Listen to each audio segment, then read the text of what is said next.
When I was 12, I was diagnosed with post-traumatic stress disorder, or PTSD. What could a 12-year-old possibly experience that could lead to PTSD? Something as simple as family issues turned into an avalanche that made growing up difficult for me. My parents fought a lot, which led to full-blown fights that left me in tears. I'd be up in my room, hands against my ears, hoping, wishing for things to just be okay for at least once. But it never happened. Eventually, they just avoided their problems and continued. That's when my PTSD came in. All I had was my mother, who came to me between the fights to tell me it's going to be alright, with tears running down her face, but it wasn't. A week later, a court order forced me to move in with the man who had hurt her, my father. At this point, I was experiencing panic attacks, triggered by the slightest things. Yet my father did not care. He would yell at me at night for my anxiety attacks with his loud voice echoing through our small house. I couldn't eat, and even when I could, I wasn't fed. I knew I couldn't live like this, but what choice did I have? So I hid in my own mind while my body screamed for food, and really maybe just a little love and affection.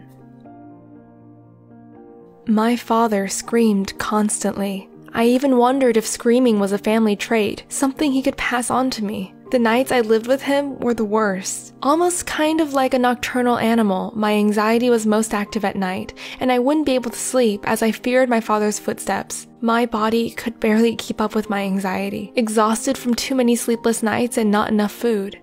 One night, I remember laying there, half asleep, when another anxiety attack caught me by surprise. In the dark corners of my room, I saw a shadowy figure. Terrified and too scared to even move, I passed out from exhaustion.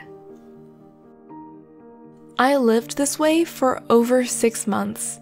I became scared of people, and loud voices sent me into panic attacks. Even their shadows sometimes paralyzed me with fear. I eventually started starving myself, seeing how long I could last without eating. I knew it was wrong, but it was the only way I knew how to deal with the pain. Then something happened with the court order, and I was suddenly allowed to move in with my mother. For a few weeks, I regained my strength and made up for lost time with my mother, and for a while, my panic attacks seemed to disappear. But when I re-enrolled in school, I found that it never disappeared. It was just hiding.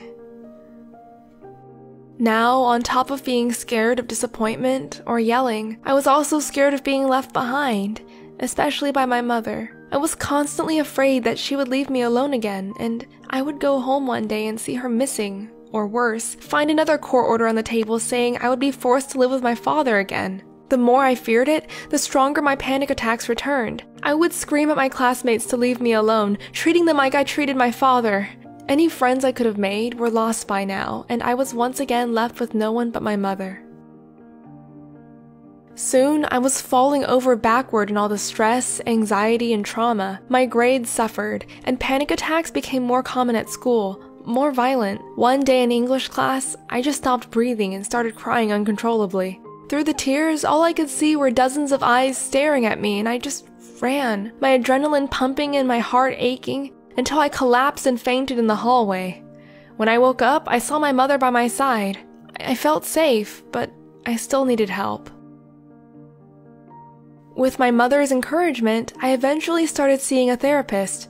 She never knew any of this was going on, neither did I. At first, it was weird to think anyone could understand what I was going through, so I stayed quiet and gave as little information as possible. But soon, I began opening up about my problems and accepted the help that was in front of me. I started making real friends, and my grades really improved. It's been 2 years, and although I still get anxiety attacks, with the help of therapy and medicine, it's easier to control. While living with anxiety and PTSD is tough, I'm still glad I have people who care about me to help me along the way.